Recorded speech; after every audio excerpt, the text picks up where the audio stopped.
बचन जे सिख कमावै, तिन पर मोरा कछ न बसावै। भेट दिए बार गुर ते लेबा कर, विदा पयो चरणन पर सिर धर।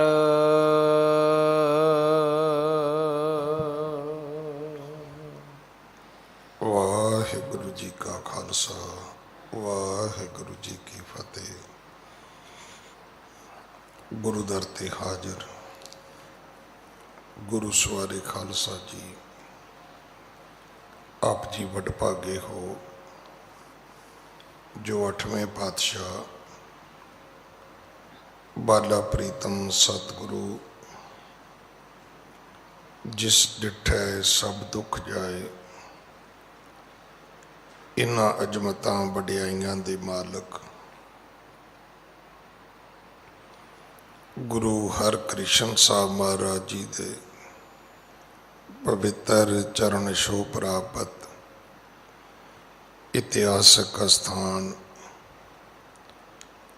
गुरुद्वारा बंगला साहब जी की यात्रा करते हैं। जुगो जुग अटल छतर चबर तखत दे मालक धन धन धन श्री गुरु ग्रंथ साहिब पातशाह महाराज जी दे हजूर मनुखा जीवन दीयां घड़ियां नूं सफला कर रहे हो। हुण समा है गुरु दरबार दे निजम अनुसार गुरु इतिहास दी चल रही लड़ीवार कथा दा अपनियां मन बिरतियां एकागर करो, रसना पवित्र कर दे एक बार, सारे उच्चारण करो जी सतनाम वाहिगुरु जी। ये इतिहास पहले पातशाह जाहर पीर जगत गुरु कर तारण आए श्री गुरु नानक देव महाराज जी का है। प्रसंग है सतगुरु दूसरी उदासी दे समय सनातन मत दे हिंदू धर्म दे जिहड़े तीर्थ अस्थान ने, जिहड़े धर्म स्थान ने, उन्हां वल अपनी यात्रा आरंभ करते ने। सतगुरु जी जगन्नाथपुरी तो जदों होर अगे गए ने समुंदर वल, फिर एक जंगल विच पहुँचते ने। उत्थे कवि जी ने लिखा कि जिहड़ा कलयुग है ये सतगुरां दे कोल आउंदा है। उन्हें अपना रूप भी उदां दा ही बनाया सी जिदां दा अज कलयुग दे जीवां दा साडा रूप है। फिर उन्हें गुरु जी नूं दसिया भी ये जो काम क्रोध लोभ मोह हंकार निंदिया चुगली ईरखा द्वेष ये सारी मेरी फौज है, ये सब मेरे हुक्म दे अधीन चलते ने। और उन्हें ये भी दसिया कि मैं किसी दा तप किसी दी पूजा किसी दे कीते धर्म कर्म जिहड़े ने वो एक क्षण मात्र समय विच मैं खत्म कर देना। क्योंकि दुनिया दे विच हर मनुख कोई ना कोई किसी ना किसी तरीके का प्रभाव जरूर कबूलदा है।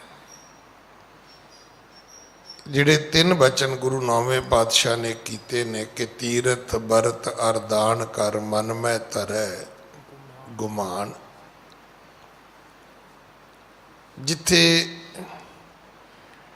ਬੁਰਾਈਆਂ ਦੇ ਨਾਲ ਕ੍ਰੋਧ ਵੱਧਦਾ ਹੈ, ਹਮੇਸ਼ਾ ਯਾਦ ਰੱਖਣਾ ਬੁਰਾਈਆਂ ਕਰਨ ਵਾਲਾ ਆਦਮੀ ਕ੍ਰਿਮੀਨਲ ਹੋਏਗਾ, ਹੰਕਾਰੀ ਨਹੀਂ ਹੋਏਗਾ, ਕ੍ਰਿਮੀਨਲ ਹੋਏਗਾ।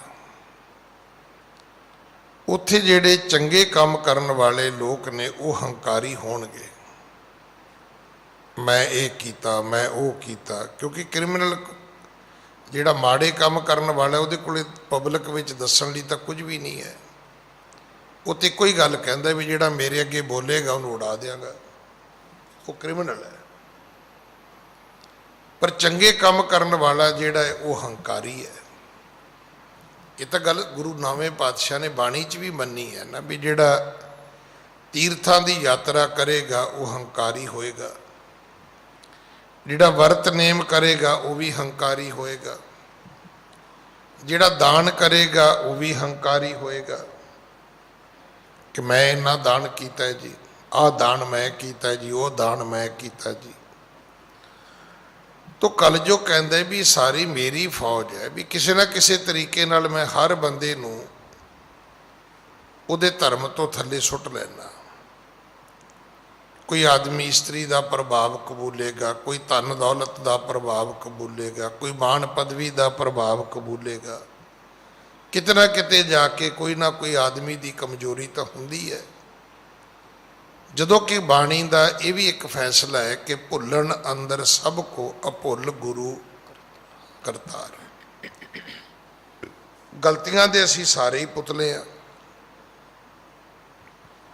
ਫਿਰ ਸਤਿਗੁਰੂ ਜੀ ਨੂੰ ਕਹਿਣ ਲੱਗਾ ਜੀ ਮੈਂ ਤੁਹਾਨੂੰ ਭੇਟਾ ਦੇਣੀ ਹੈ। ਜਦੋਂ ਸਤਿਗੁਰੂ ਨਹੀਂ ਮੰਨੇ ਫਿਰ ਉਹਨੇ ਕਿਹਾ ਜੀ ਮੈਂ ਤੁਹਾਡੇ ਹੁਕਮ ਵਿੱਚ ਚੱਲਾਂਗਾ।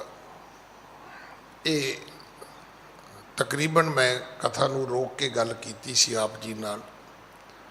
ਸੋ ਇੱਥੋਂ ਤੱਕ ਆਪਾਂ ਨੇ ਕਥਾ ਸੁਣੀ ਹੈ ਕਿ ਬਹੁਰੋ ਚਹਤ ਜੇ ਦੇਨ ਉਪਾਇਨ ਰਤਨ ਜੜੇ ਕੰਚਨ ਕੇ ਆਇਨ ਚਤੁਰਤ ਜਾਮਾ ਜਬ ਹਮ ਧਰ ਹੈ ਮਾਇਆ ਸਹਿਤ ਲੈਣ ਤਬ ਕਰ ਹੈ। ਗੁਰੂ ਜੀ ਨੇ ਕਿਹਾ ਵੀ ਜਿਹੜੀਆਂ ਤੇਰੀਆਂ ਭੇਟਾਂ ਨੇ ਇਹ ਚੌਥੇ ਜਾਮੇ ਵਿੱਚ ਜਾ ਕੇ ਪ੍ਰਵਾਨ ਕਰਾਂਗੇ, ਪਰ ਤੈਨੂੰ ਜਿੱਥੇ ਸਾਡੇ ਗੁਰਸਿੱਖ ਹੋਣਗੇ ਉੱਥੇ ਇਸ ਗੱਲ ਦਾ ਧਿਆਨ ਰੱਖਣਾ ਹੋਏਗਾ ਵੀ ਉੱਥੇ ਤੇਰਾ ਕੋਈ ਕੰਮ ਨਹੀਂ ਹੈ, ਉੱਥੇ ਤੇਰੀ ਫੌਜ ਨਹੀਂ ਜਾਣੀ ਚਾਹੀਦੀ। ਤੋ ਅਗਲੀ ਕਥਾ ਆਪ ਜੀ ਬੜੇ ਪਿਆਰ ਦੇ ਨਾਲ ਸਰਵਣ ਕਰੋ। ਹਾਂਜੀ। ਸੁਨ ਕਰ ਕਲ ਜੁਗ ਉਰ ਹਰ ਖਾਨਾ ਕਰ ਪਦ ਬੰਧਨ ਬਚਨ ਬਖਾਨਾ। ਜਿਹੜਾ ਕਲਯੁਗ ਸੀ ਕਹਿੰਦੇ ਉਹ ਖੁਸ਼ ਹੋ ਗਿਆ, ਗੁਰੂ ਦੇ ਚਰਨਾਂ ਤੇ ਉਸਨੇ ਮੱਥਾ ਟੇਕਿਆ। ਹਾਂਜੀ। ਤੁਮ ਸੰਗਤ ਕੇ ਨਿਕਟ ਨ ਜੈ ਹੋ ਆਨ ਜੀਵ ਦੰਬੀ ਦੁਖ ਦੈ ਹੋ। ਕਹਿਣ ਲੱਗਾ ਜੀ ਮੈਂ ਤੁਹਾਡੇ ਨਾਲ ਵਾਅਦਾ ਕਰਦਾ, ਤੁਹਾਡੇ ਗੁਰਸਿੱਖਾਂ ਦੇ ਤੁਹਾਡੇ ਸਤ ਸੰਗੀਆਂ ਦੇ ਨੇੜੇ ਮੈਂ ਨਹੀਂ ਜਾਵਾਂਗਾ, ਪਰ ਜਿਹੜੇ ਦੰਭੀ ਪਖੰਡੀ ਲੋਕ ਨੇ ਕਹਿੰਦਾ ਉਹਨਾਂ ਨੂੰ ਦੁੱਖ ਜ਼ਰੂਰ ਦਿਆਂਗਾ। ਤੁਮ ਸੰਗਤ ਕੇ ਨਿਕਟ ਨਾ ਜੈ ਹੋ ਆਨ ਜੀਵ ਦੰਭੀ ਦੁੱਖ ਦੈ ਹੋ। ਇਹਨਾਂ ਨੂੰ ਮੈਂ ਦੁੱਖ ਜ਼ਰੂਰ ਦਿਆਂਗਾ, ਜਿਹੜੇ ਦੰਭੀ ਨੇ ਪਖੰਡੀ ਨੇ ਮਨਮੁਖ ਨੇ। ਹਾਂਜੀ। ਤੁਮਰੇ ਬਚਨ ਜੇ ਸਿੱਖ ਕਮਾਵੈ ਤਿਨ ਪਰ ਮੋਰਾ ਕਛ ਨਾ ਬਸਾਵੈ। ਜਿਹੜੇ ਸਿੱਖ ਗੁਰੂ ਨਾਨਕ ਸਾਹਿਬ ਤੁਹਾਡੇ ਬਚਨ ਕਮਾਉਣਗੇ ਉਹਨਾਂ ਦੇ ਉੱਤੇ ਮੇਰਾ ਜ਼ੋਰ ਨਹੀਂ ਚੱਲੇਗਾ, ਉਹਨਾਂ ਤੇ ਮੇਰਾ ਜ਼ੋਰ ਜਾਂ ਜਿਹੜੀ ਮੇਰੀ ਫੌਜ ਹੈ ਇਹ ਭਾਰੂ ਨਹੀਂ ਹੋ ਸਕੇਗੀ। ਹਾਂਜੀ। ਭੇਟ ਦਿਆਏ ਬਾਰ ਗੁਰ ਤੇ ਲੇ ਕਰ ਵਿਦਾ ਭਇਓ ਚਰਨਨ ਪਰ ਸਿਰ ਧਰ। ਇਉਂ ਸਤਿਗੁਰੂ ਦੇ ਚਰਨਾਂ ਤੇ ਮੱਥਾ ਟੇਕ ਕੇ ਸਤਿਗੁਰੂ ਨਾਲ ਵਾਅਦਾ ਕਰਕੇ ਕਲਯੁਗ ਜਿਹੜਾ ਸੀ ਉਹ ਚਲਾ ਗਿਆ। ਪੜੈ ਸੁਣੈ ਸ਼ਰਧਾ ਉਰ ਥਾਪੈ, ਤਿਨ ਪਰ ਕਲ ਜੁਗ ਨਹੀਂ ਵਿਆਪੈ। ਜਿਹੜੇ ਵੀ ਵਿਅਕਤੀ ਗੁਰਬਾਣੀ ਨੂੰ ਪੜ੍ਹਨਗੇ, ਸੁਣਨਗੇ, ਸ਼ਰਧਾ ਰੱਖਣਗੇ, ਉਹਨਾਂ ਤੇ ਕਲਯੁਗ ਦਾ ਅਸਰ ਨਹੀਂ ਹੋਏਗਾ। ਇਹ ਜਿਹੜੀਆਂ ਸਾਰੀਆਂ ਚੀਜ਼ਾਂ ਨੇ ਨਾ, ਸਿੱਖੀ ਦੇ ਵਿੱਚ ਆ ਕੇ ਇਹਨਾਂ ਦਾ ਰੂਪ ਬਦਲ ਗਿਆ, ਇਹਨਾਂ ਦੀ ਵਰਕਿੰਗ ਬਦਲ ਗਈ, ਇਹਨਾਂ ਦੇ ਕੰਮ ਬਦਲ ਗਏ। ਜਿਸ ਗੁਰੂ ਪਿਤਾ ਜੀ ਦਾ ਅੱਜ ਜੋਤੀ ਜੋਤ ਸਮਾਉਣ ਦਾ ਗੁਰਪੁਰਬ ਹੈ, ਗੁਰੂ ਛੇਵੇਂ ਪਾਤਸ਼ਾਹ ਦਾ, ਗੁਰੂ ਹਰਗੋਬਿੰਦ ਸਾਹਿਬ ਜੀ ਦਾ, ਉਹਨਾਂ ਨੂੰ ਦੌਲੇ ਸ਼ਾਹ ਫਕੀਰ ਨੇ ਪੁੱਛਿਆ ਸੀ। ਕਹਿਣ ਲੱਗਾ ਜੀ ਮੈਂ ਤੇ ਬੜੀ ਸ਼ਰਧਾ ਨਾਲ ਆਇਆ ਸੀ, ਪਰ ਤੁਹਾਡੇ ਕੋਲ ਆ ਕੇ ਮੇਰਾ ਮਨ ਜਿਹੜਾ ਹੈ ਉਹ ਬੜਾ ਵਿਚਲਿਤ ਹੋਇਆ ਹੈ। ਸਤਿਗੁਰੂ ਕਹਿੰਦੇ ਵੀ ਕਿਉਂ? ਕਹਿਣ ਲੱਗਾ ਜੀ ਇੱਥੇ ਮੈਂ ਆ ਕੇ ਵੇਖਿਆ ਵੀ ਤੁਹਾਡੀਆਂ ਇਸਤਰੀਆਂ ਵੀ ਨੇ, ਤੁਹਾਡੇ ਪੁੱਤਰ, ਤੁਹਾਡੀ ਸੰਤਾਨ ਵੀ ਹੈ, ਤੇ ਤੁਹਾਡੇ ਕੋਲੇ ਧਨ ਦੌਲਤ, ਇਹ ਮਾਇਆ ਵੀ ਹੈ। ਇੱਕ ਫਕੀਰ ਦਾ ਇਸਤਰੀ ਨਾਲ ਕੀ ਲੈਣਾ ਦੇਣਾ ਹੈ? ਇੱਕ ਫਕੀਰ ਦਾ ਬੱਚਿਆਂ ਨਾਲ, ਸੰਤਾਨ ਨਾਲ, ਇਸ ਦੁਨੀਆ ਦੀ ਮੋਹ ਮਮਤਾ ਨਾਲ ਕੀ ਲੈਣਾ ਦੇਣਾ ਹੈ? ਫਿਰ ਇੱਕ ਇਸਤਰੀ ਦਾ ਮਾਇਆ ਨਾਲ ਕੀ ਸੰਬੰਧ ਹੈ? ਦੇਖੋ ਸਾਡੇ ਹਿੰਦੁਸਤਾਨ ਵਿੱਚ ਫਕੀਰ ਦਾ ਅਰਥ ਹੁੰਦਾ ਜਿਹਦੇ ਕੋਲੇ ਕੁਝ ਵੀ ਨਾ ਹੋਵੇ, ਔਰ ਇਹ ਗੱਲ ਸਤਿਗੁਰਾਂ ਨੇ ਬਾਣੀ 'ਚ ਵੀ ਲਿਖੀ ਹੈ। ਫਕੀਰ ਦੇ ਅਰਥ ਫੱਕੜ। ਅਸੀਂ ਦੁਨਿਆਵੀ ਜ਼ਿੰਦਗੀ ਵਿੱਚ ਵੀ ਇਹ ਸ਼ਬਦ ਕਹਿੰਦੇ, ਜਦੋਂ ਕੋਈ ਪੁੱਛੇ ਨਾ ਵੀ ਉਹ ਬੰਦਾ ਕਿਹੋ ਜਿਹਾ ਹੈ, ਕਹਿੰਦਾ ਬਸ ਫੱਕੜ ਹੀ ਨੇ, ਖਾਲੀ ਹੈ, ਕੁਛ ਨਹੀਂ ਹੈਗਾ ਉਹਦੇ ਕੋਲੇ। ਫੱਕੜੀ ਦਾ ਅਰਥ ਵੀ ਇਹੀ ਹੈ। ਸਤਿਗੁਰਾਂ ਨੇ ਬਾਣੀ 'ਚ ਵੀ ਲਿਖਿਆ, ਜਿਨ ਕੈ ਪੱਲੇ ਧਨ ਵਸੈ ਤਿਨ ਕਾ ਨਾਉ ਫਕੀਰ। ਜਿਹੜੇ ਲੋਕ ਮਾਇਆ ਆਪਣੇ ਪੱਲੇ ਲੈ ਕੇ ਤੁਰੇ ਫਿਰਦੇ ਨੇ, ਸਤਿਗੁਰੂ ਕਹਿੰਦੇ ਸਾਡੀ ਨਜ਼ਰ ਵਿੱਚ ਉਹ ਫਕੀਰ ਨੇ, ਬਿਲਕੁਲ ਖਾਲੀ ਨੇ, ਕਿਉਂਕਿ ਮਾਇਆ ਨੇ ਤਾਂ ਕਿਸੇ ਨਾਲ ਜਾਣਾ ਨਹੀਂ ਹੈ। ਜਿਹੜੀ ਮਾਇਆ ਸਾਡੇ ਕੋਲ ਹੈ, ਇਹ ਮਾਇਆ ਸਿਰਫ ਸਾਡੇ ਕੋਲ ਇਹਦੀ ਗਿਣਤੀ ਮਿਣਤੀ ਹੈ। ਸਾਡਾ ਤੇ ਉਹ ਬੈਂਕ ਦੇ ਕੈਸ਼ੀਅਰ ਵਾਲਾ ਹਿਸਾਬ ਹੈ।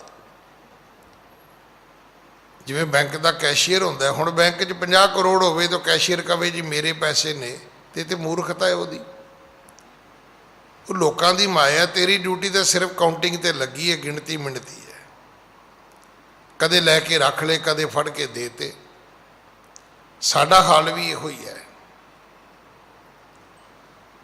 ਕਦੇ ਸੂਮ ਆਦਮੀ ਨੂੰ ਪੁੱਛਣਾ ਵੀ ਤੇਰੇ ਕੋਲ ਪੈਸੇ ਕਿੰਨੇ ਨੇ, ਉਹ ਕਹੂਗਾ ਜੀ ਮੇਰੇ ਕੋਲ 5 ਕਰੋੜ। ਉਹਨੂੰ ਕਹੇ ਖਰਚ ਕੇ ਵਿਖਾ। ਜਾਂ ਮਹਿੰਗਾ ਸੂਟ ਲਿਆ, ਚੱਲ ਅੱਜ ਕਿਤੇ ਚੰਗੀ ਥਾਂ ਬਹਿ ਕੇ ਰੋਟੀ ਖਾਈਏ, ਚੱਲ ਨਵੀਂ ਗੱਡੀ ਆਈ ਹੈ ਉਹ ਲੈ ਕੇ ਆਈਏ।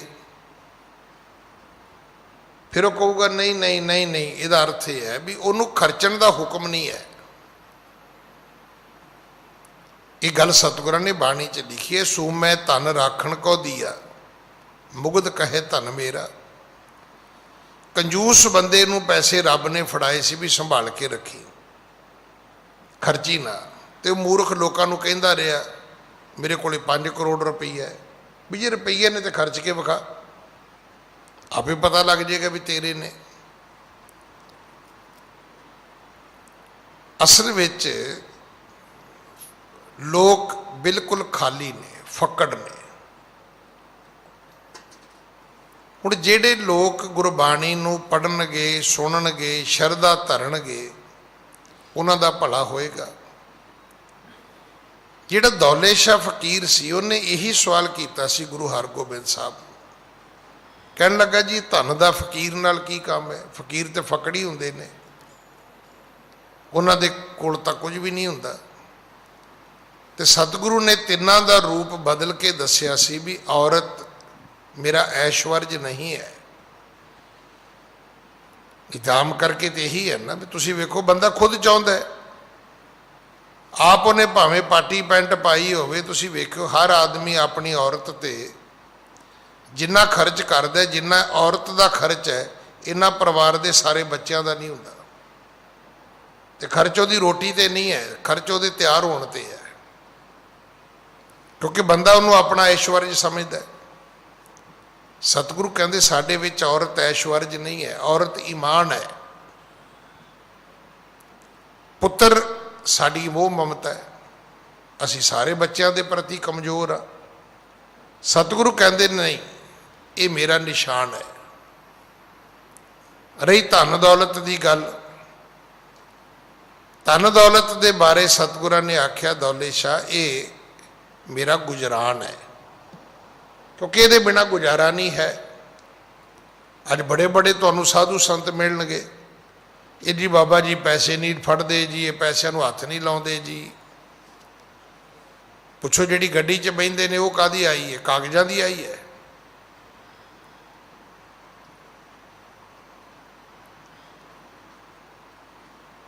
ਮੈਂ ਤੇ ਪਿੱਛੇ ਵੀ ਬੇਨਤੀ ਕੀਤੀ ਸੀ ਵੀ ਉਹ ਇੱਕ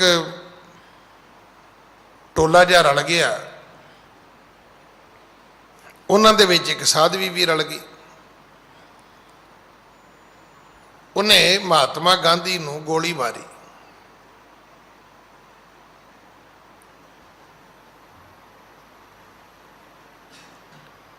ਕਿਉਂਕਿ ਇਹ ਉਹਨੂੰ ਰਾਸ਼ਟਰ ਪਿਤਾ ਮੰਨਣ ਨੂੰ ਤਿਆਰ ਨਹੀਂ ਲੋਕ। ਇਹਨਾਂ ਦਾ ਵਸ ਚੱਲਦਾ ਤੇ ਤਾਂ ਪਟੇਲ ਨੂੰ ਕਹਿੰਦੇ ਵੀ ਇਹ ਰਾਸ਼ਟਰ ਪਿਤਾ ਹੈ, ਉਹਨੂੰ ਇਹ ਲੋਹ ਪੁਰਸ਼ ਮੰਨਦੇ ਨੇ। ਮੰਨਣ ਸਾਨੂੰ ਕੋਈ ਇਤਰਾਜ਼ ਨਹੀਂ, ਇਹ ਮਹਾਤਮਾ ਗਾਂਧੀ ਨੂੰ ਮੰਨਣ ਸਾਨੂੰ ਉਹ ਵੀ ਕੋਈ ਇਤਰਾਜ਼ ਨਹੀਂ, ਪਰ ਇਹ ਤੇਰਾ ਦੀ ਆਪਣੀ ਮਨੌਤ ਹੈ ਨਾ। ਕਿਉਂਕਿ ਸਾਡਾ ਰਾਸ਼ਟਰ ਪਿਤਾ ਤੇ ਗੁਰੂ ਗੋਬਿੰਦ ਸਿੰਘ ਹੈ, ਸਾਡਾ ਰਾਸ਼ਟਰ ਪਿਤਾ ਤੇ ਗੁਰੂ ਨਾਨਕ ਹੈ, ਔਰ ਉਹ ਸਾਡਾ ਹੀ ਨਹੀਂ, ਉਹ ਸਾਰਿਆਂ ਦਾ ਵੀ ਹੈ। ਤੋ ਕਿਸੇ ਨੇ ਉਸ ਐਪੀਸੋਡ ਦੇ ਥੱਲੇ ਲਿਖਿਆ, ਪਹਿਲਾਂ ਇਹਨਾਂ ਨੇ ਮਹਾਤਮਾ ਗਾਂਧੀ ਦਾ ਪੁਤਲਾ ਬਣਾਇਆ, ਫਿਰ ਉਹਨੂੰ ਗੋਲੀ ਮਾਰੀ ਕਿ ਜਿਵੇਂ ਨਥੂਰਾਮ ਗੌਡਸੇ ਨੇ ਮਾਰੀ ਸੀ।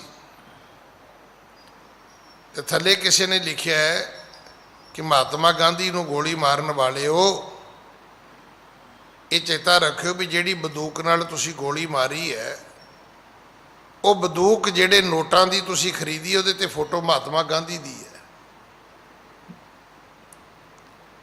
ਉਹ ਜਿਹੜਾ ਤੁਸੀਂ ਉਹਦਾ ਪੁਤਲਾ ਬਣਾਇਆ, ਉਹਦੇ ਵਿੱਚ ਜਿਹੜੀ ਉਹ ਲਾਲ ਰੰਗ ਦਾ ਤੁਸੀਂ ਕੋਈ ਪਾਣੀ ਭਰਿਆ ਹੋਏਗਾ, ਉਹ ਰੰਗ ਵੀ ਰੁਪਈਆਂ ਦਾ ਆਇਆ ਹੋਏਗਾ। ਜਿਹੜੇ ਰੁਪਈਆਂ ਤੋਂ ਆਇਆ ਹੋਏਗਾ, ਉਹਨਾਂ ਰੁਪਈਆਂ ਤੇ ਵੀ ਫੋਟੋ ਮਹਾਤਮਾ ਗਾਂਧੀ ਦੀ ਲੱਗੀ ਹੋਈ ਹੈ।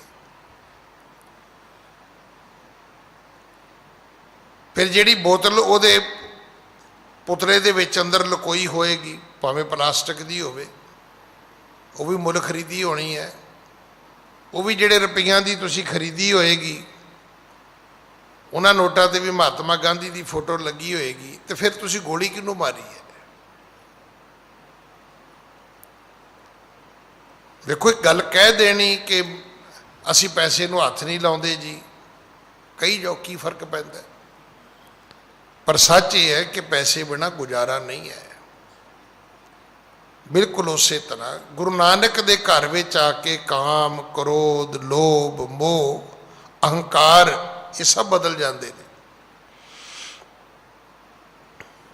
ਕਾਮ ਸੀਮਤ ਹੋ ਜਾਂਦਾ ਹੈ, ਇਹਦਾ ਸੰਤਾਨ ਉਤਪਤੀ ਤੱਕ ਸਭ ਜਿਹੜਾ ਹੈ ਉਹ ਦਾਇਰਾ ਰਹਿ ਜਾਂਦਾ ਹੈ। ਕ੍ਰੋਧ ਵੀਰ ਰਸ ਵਿੱਚ ਬਦਲ ਜਾਂਦਾ ਹੈ। ਫਿਰ ਤੁਹਾਡੀ ਅਣਖ ਨੂੰ, ਗੈਰਤ ਨੂੰ, ਇੱਜ਼ਤ ਨੂੰ, ਸਵੈਮਾਨ ਨੂੰ, ਧਰਮ ਨੂੰ ਕੋਈ ਹੱਥ ਨਹੀਂ ਪਾ ਸਕੇਗਾ ਜਦੋਂ ਤੁਹਾਡੇ ਕੋਲ ਵੀਰ ਰਸ ਹੋਏਗਾ। ਕ੍ਰੋਧੀ ਕੌਣ ਹੈ? ਜਿਹਦਾ ਕੰਟਰੋਲ ਕੋਈ ਨਹੀਂ, ਹਰ ਇੱਕ ਦਾ ਹੀ ਲੜੀ ਜਾਵੇ, ਉਹ ਕ੍ਰੋਧੀ ਹੈ। ਪਰ ਜਿਹੜਾ ਸੈਲਫ ਪ੍ਰੋਟੈਕਸ਼ਨ ਤੇ ਰਵੇ, ਉਹ ਬਹਾਦਰ ਹੈ, ਉਹ ਸੂਰਮਾ ਹੈ।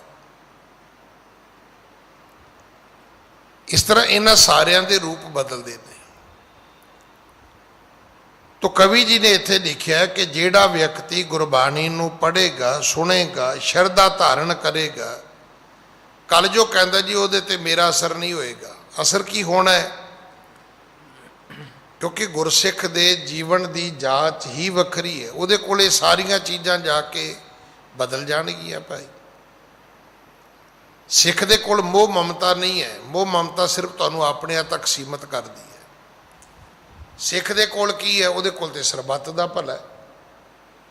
ਉਹ ਤੇ ਸਾਰਿਆਂ ਦੀ ਸੁੱਖ ਮੰਗਦਾ ਹੈ।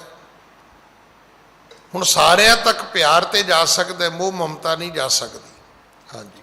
ਗਮਨ ਸ਼੍ਰੀ ਗੁਰ ਬਹੁਰ ਅਗਾਰੀ, ਲੋਕ ਉਦਾਹਰਨ ਪਰ ਉਪਕਾਰੀ। ਇੱਥੋਂ ਫਿਰ ਸਤਿਗੁਰੂ ਗੁਰੂ ਨਾਨਕ ਸਾਹਿਬ ਅੱਗੇ ਚੱਲੇ ਨੇ। ਸਤਿਗੁਰੂ ਪਿਤਾ ਜਿਹੜੇ ਅਸਲ ਵਿੱਚ ਆਏ ਹੀ ਲੋਕ ਉਦਾਹਰਨ ਵਾਸਤੇ ਨੇ, ਜਿਨ੍ਹਾਂ ਨੇ ਜਾਮਾ ਹੀ ਪਰਉਪਕਾਰ ਵਾਸਤੇ ਧਾਰਨ ਕੀਤਾ ਹੈ। ਹਾਂਜੀ। ਚੱਲੇ ਫੇਰ ਆਗੇ ਪਿਖੇ ਪਾਪ ਭਾਗੈ। ਸਤਿਗੁਰੂ ਇਸ ਜੰਗਲ ਤੋਂ ਅੱਗੇ ਤੁਰੇ। ਕੌਣ ਨੇ ਸਤਿਗੁਰੂ? ਕਹਿੰਦੇ ਜਿਨ੍ਹਾਂ ਦੇ ਦਰਸ਼ਨ ਕਰੀਏ ਤੇ ਪਾਪ ਮਿਟਦੇ ਨੇ। ਦਰਸ਼ਨ ਪਰਸੇ ਹੈ ਗੁਰੂ ਕਹਿ, ਜਨਮ ਮਰਨ ਦੁੱਖ ਜਾਏ। ਹਾਂਜੀ। ਮਹਾਦਾਨ ਦਾਤਾ ਸਭੈ ਲੋਕ ਖਿਆਤਾ। ਅਸਲ ਵਿੱਚ ਗੁਰੂ ਮਹਾਦਾਨ ਦਾ ਦਾਤਾ ਹੈ। ਸਤਿਗੁਰੂ ਦਾਤਾ ਹੈ। ਵੱਡੇ ਦਾਨ ਸਤਿਗੁਰੂ ਜੀ ਸਾਨੂੰ ਬਖਸ਼ਿਸ਼ ਕਰਦੇ ਨੇ। ਸਭੇ ਲੋਕ ਖਿਆਤਾ, ਸਭ ਦੁਨੀਆ ਇਸ ਦਾਤੇ ਦਾ ਦਿੱਤਾ ਖਾਂਦੀ ਖਰਚਦੀ ਹੈ। ਹਾਂਜੀ। ਸ਼ੁਭੈ ਸੰਗ ਦੋ ਵੱਡੇ ਭਾਗ ਜੋ। ਸਤਿਗੁਰੂ ਜੀ ਦੇ ਨਾਲ ਜਿਹੜੇ ਚੱਲਦੇ ਨੇ ਸ਼ੋਭਦੇ ਨੇ। ਕੌਣ ਨੇ? ਜਿਨ੍ਹਾਂ ਦੇ ਭਾਗ ਵੱਡੇ ਨੇ ਭਾਈ, ਜਿਨ੍ਹਾਂ ਦੀ ਕਿਸਮਤ ਚੰਗੀ ਹੈ, ਜਿਨ੍ਹਾਂ ਦੇ ਕਰਮ ਚੰਗੇ ਨੇ, ਉਹ ਗੁਰੂ ਦੇ ਨਾਲ ਤੁਰਦੇ ਨੇ। ਹਾਂਜੀ। ਆਇਓ ਏਕ ਗ੍ਰਾਮੰ ਪਿਖਿਓ ਗਿਆਨ ਧਾਮੰ। ਇੱਕ ਰਸਤੇ ਵਿੱਚ ਨਗਰ ਆਇਆ, ਪਿੰਡ ਆਇਆ, ਇੱਕ ਸ਼ਹਿਰ ਆਇਆ।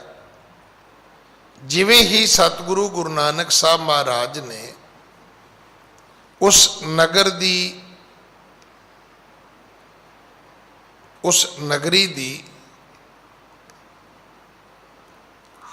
ਹੱਦ ਦੇ ਵਿੱਚ ਪ੍ਰਵੇਸ਼ ਕੀਤਾ ਹੈ, ਜਿੱਥੇ ਘਰ ਬਣੇ ਸੀ, ਜਿੱਥੇ ਲੋਕ ਰਹਿੰਦੇ ਸੀ। ਹਾਂਜੀ। ਤਹਾਂ ਬ੍ਰਿਸ਼ ਹੇਰਾ ਤਹਾਂ ਕੀਨ ਡੇਰਾ। ਉੱਥੇ ਫਿਰ ਸਤਿਗੁਰਾਂ ਨੇ ਇੱਕ ਪੇੜ ਵੇਖਿਆ, ਦਰਖਤ ਵੇਖਿਆ, ਬ੍ਰਿਕਸ਼ ਵੇਖਿਆ।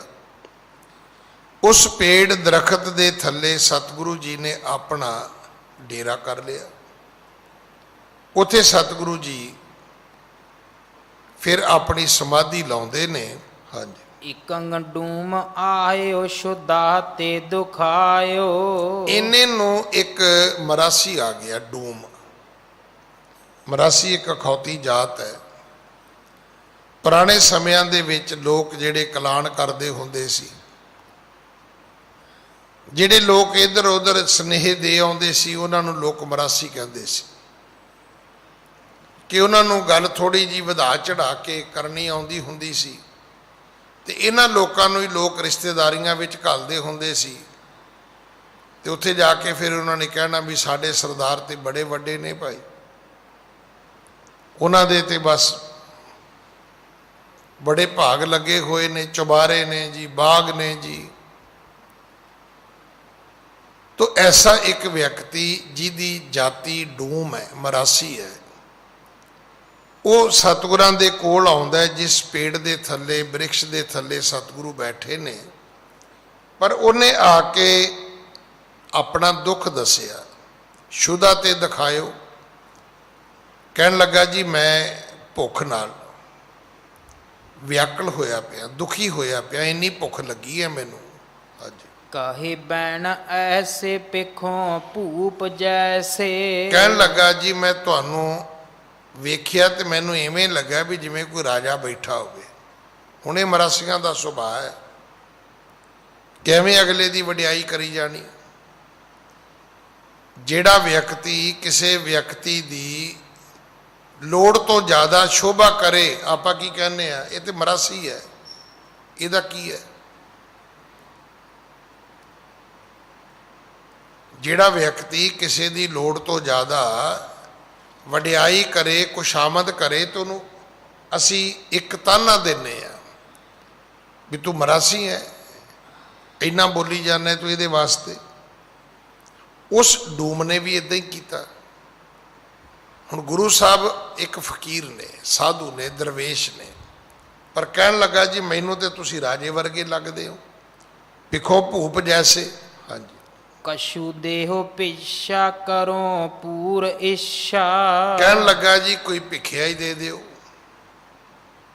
ਮੈਂ ਗਰੀਬ ਭੁੱਖਾ ਮਰਾਸੀ ਹਾਂ ਤੇ ਮੇਰੀ ਇੱਛਾ ਪੂਰੀ ਹੋ ਜਾਏਗੀ। ਕੋਈ ਮੇਰੀ ਝੋਲੀ 'ਚ ਦਾਨ ਪਾਓ, ਕੋਈ ਮੈਨੂੰ ਪਿੱਛਿਆ ਦਿਓ।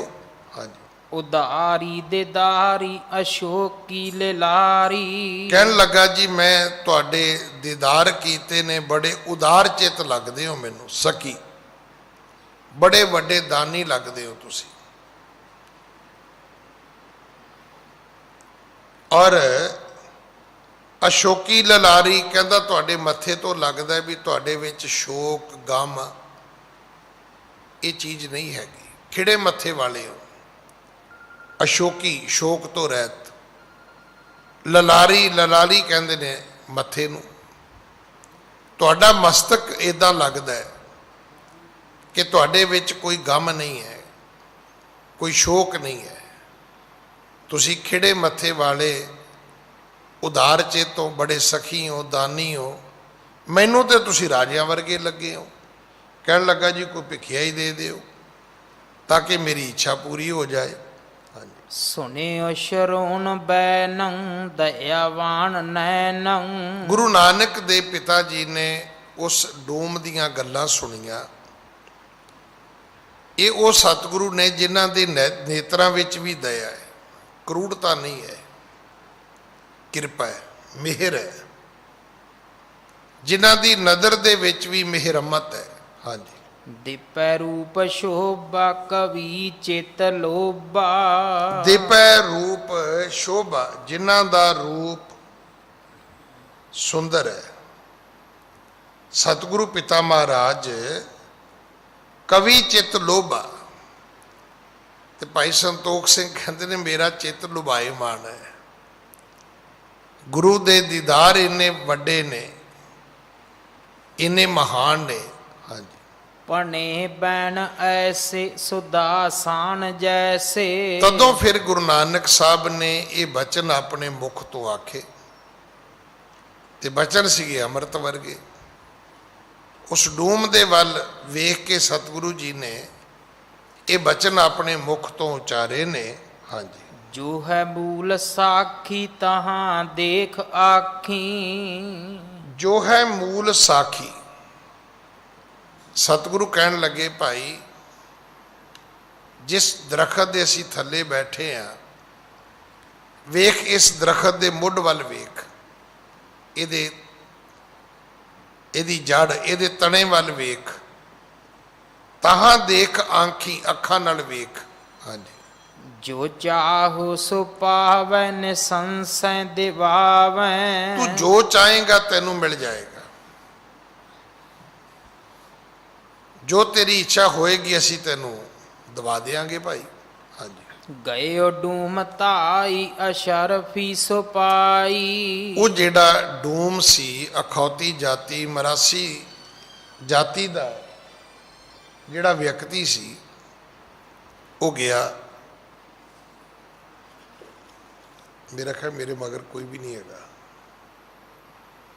ਤੇ ਮੇਰੀ ਟੈਲੀਫੋਨ ਵਾਲਿਆਂ ਨੂੰ ਬੇਨਤੀ ਵੀ ਜੇ ਕਰਫਿਊ 'ਚ ਆ ਗਏ ਹੋ ਤੇ ਭਾਈ ਫੋਨ ਬੰਦ ਕਰ ਲਓ, ਕਥਾ ਸੁਣ ਲਓ, ਤੇ ਜੇ ਫੋਨ ਸੁਣਨਾ ਫਿਰ ਕਥਾ ਛੱਡੋ, ਆਨੰਦ ਲਓ ਆਪਣਾ। ਆਪ ਜੁੜਨਾ ਨਹੀਂ ਤੇ ਦੂਜਿਆਂ ਨੂੰ ਜੋੜ ਨਹੀਂ ਦੇਣਾ, ਇਹ ਬਹੁਤ ਵੱਡੀ ਗਲਤੀ ਹੁੰਦੀ ਹੈ।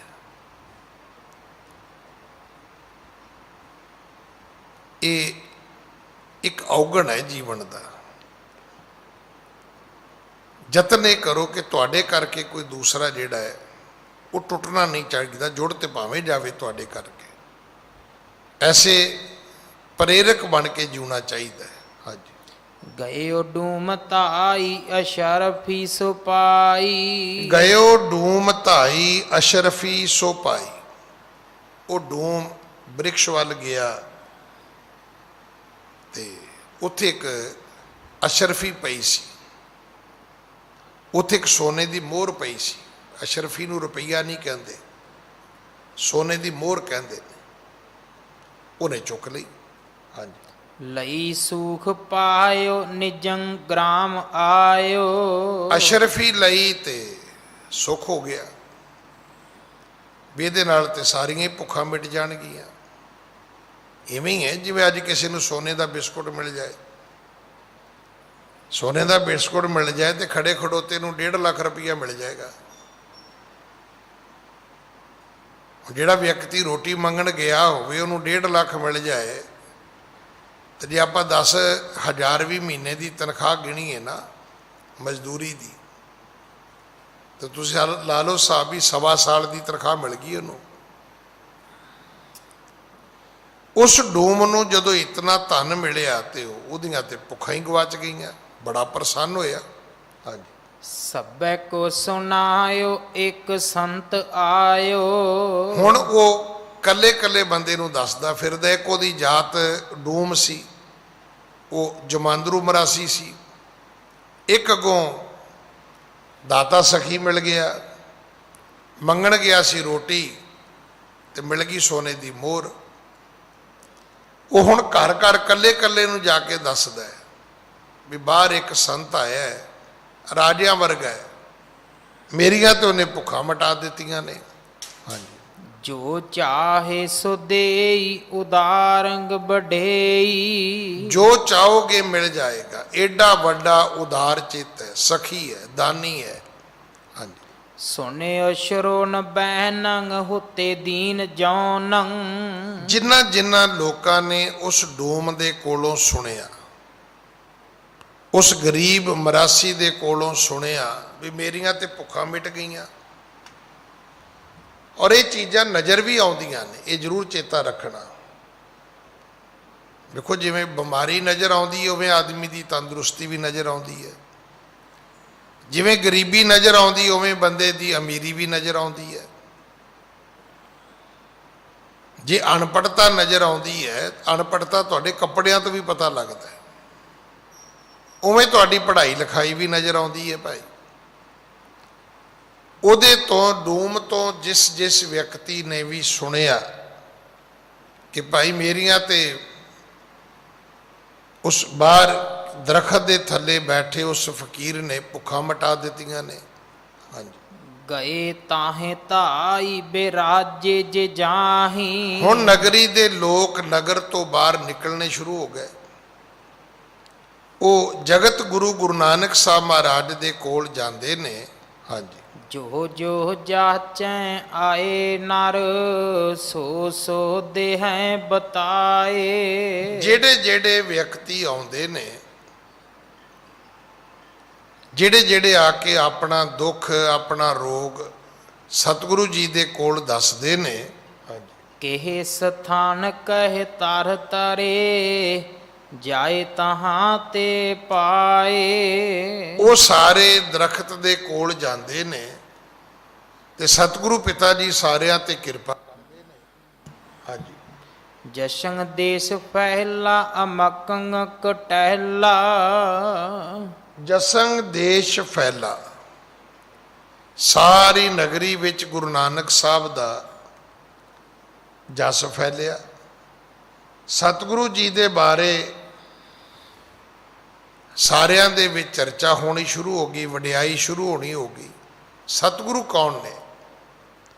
ਜਿਹੜੇ ਪਾਪ ਕੱਟਣ ਵਾਲੇ ਨੇ। ਗਰੀਬੀ ਕੱਟ ਦੇਣੀ ਬੜੀ ਛੋਟੀ ਚੀਜ਼ ਹੈ, ਕੋਈ ਅਮੀਰ ਆਦਮੀ ਕੱਟ ਦੇਗਾ ਤੁਹਾਡੀ, ਪਰ ਤੁਹਾਡੇ ਜਨਮਾਂ ਜਨਮਾਂਤਰਾਂ ਦੇ ਪਾਪ ਕੋਈ ਨਹੀਂ ਕੱਟ ਸਕਦਾ। ਹਾਂਜੀ। ਮਹਾ ਸੰਤ ਰੂਰਾ ਹੋਵੇ ਬੈਣ ਪੂਰਾ। ਮਹਾ ਸੰਤ ਰੂਰਾ ਹੋਵੇ ਬੈਣ ਪੂਰਾ। ਲੋਕਾਂ ਦੇ ਵਿੱਚ ਚਰਚਾ ਸ਼ੁਰੂ ਹੋ ਗਈ ਕਿ ਸੰਤ ਪੂਰਾ ਹੈ, ਉਹਦੇ ਆਖੇ ਬਚਨ ਪੂਰੇ ਹੁੰਦੇ ਨੇ ਭਾਈ। ਜੋ ਕਹਿ ਦਿੰਦਾ ਹੈ ਉਹ ਪੂਰਾ ਹੋ ਜਾਂਦਾ ਹੈ। ਹਾਂਜੀ। ਵੱਡੋ ਦੀਨ ਦਾਨੀ ਨਾ ਕੋ ਸਮਾਨੀ। ਵੱਡੋ ਦੀਨ ਦਾਨੀ ਨਾ ਕੋ ਸਮਾਨੀ। ਵੱਡਾ ਦੀਨਾਂ ਦਾ ਦਾਤਾ ਹੈ ਤੇ ਉਹਦੇ ਵਰਗਾ, ਉਹਦੇ ਸਮਾਨ ਕੋਈ ਦੂਸਰਾ ਨਹੀਂ ਹੈ, ਉਹਦੇ ਵਰਗਾ ਕੋਈ ਹੋਰ ਹੈ ਹੀ ਨਹੀਂ। ਹਾਂਜੀ। ਸੁਣੈ ਲੋਕ ਜੋ ਪਿਖੇ ਧਾਏ ਸੋ। ਜਿਹੜੇ ਲੋਕ ਸੁਣਦੇ ਨੇ ਉਹੀ ਦੌੜ ਪੈਂਦੇ ਨੇ। ਸਤਿਗੁਰੂ ਨਗਰੀ ਵਿੱਚ ਗਏ ਹੀ ਨਹੀਂ, ਉਹ ਬੈਠੇ ਹੀ ਨਗਰੀ ਤੋਂ ਬਾਹਰ ਨੇ, ਪਰ ਨਗਰੀ ਸਾਰੀ ਬਾਹਰ ਆ ਗਈ। ਕਿਉਂਕਿ ਅਸੀਂ ਜਿਹੜੇ ਲੋਕ ਆ, ਅਸੀਂ ਗਰਜਾ ਮਾਰੀ ਦੁਨੀਆ ਸਾਡੀ ਸੰਗੇ ਹੈ, ਸਾਡਾ ਨਾਂ ਰੱਖਿਆ ਗਿਆ ਹੈ। ਸਾਡੀ ਲੋਕਾਂ ਦੀ ਜੀਵਨੀ ਸ਼ੈਲੀ ਇੱਦਾਂ ਦੀ ਹੈ ਕਿ ਅਸੀਂ ਕੋਈ ਨਾ ਕੋਈ ਚੀਜ਼ ਸਾਨੂੰ ਮਿਲੇ, ਅਸੀਂ ਉੱਥੇ ਪਹੁੰਚ ਜਾਂਦੇ ਹਾਂ, ਅਸੀਂ ਉਸ ਨੂੰ ਹਾਸਲ ਕਰਨਾ ਚਾਹੁੰਦੇ ਹਾਂ। ਜਬੈ ਜਾਏ ਹੇਰੈ ਕਰੇ ਚਿਤ ਚੇਰੈ। ਜਿਹੜੇ ਲੋਕ ਸਤਿਗੁਰੂ ਜੀ ਦੇ ਕੋਲ ਜਾਂਦੇ ਨੇ, ਦਰਸ਼ਨ ਕਰਦੇ ਨੇ, ਜਿਹੜੇ ਜਾ ਕੇ ਸਤਿਗੁਰੂ ਜੀ ਦੇ ਚਰਨਾਂ ਦੇ ਵਿੱਚ ਆਪਣੇ ਆਪ ਨੂੰ ਸੇਵਕ ਬਣਾਉਂਦੇ ਨੇ।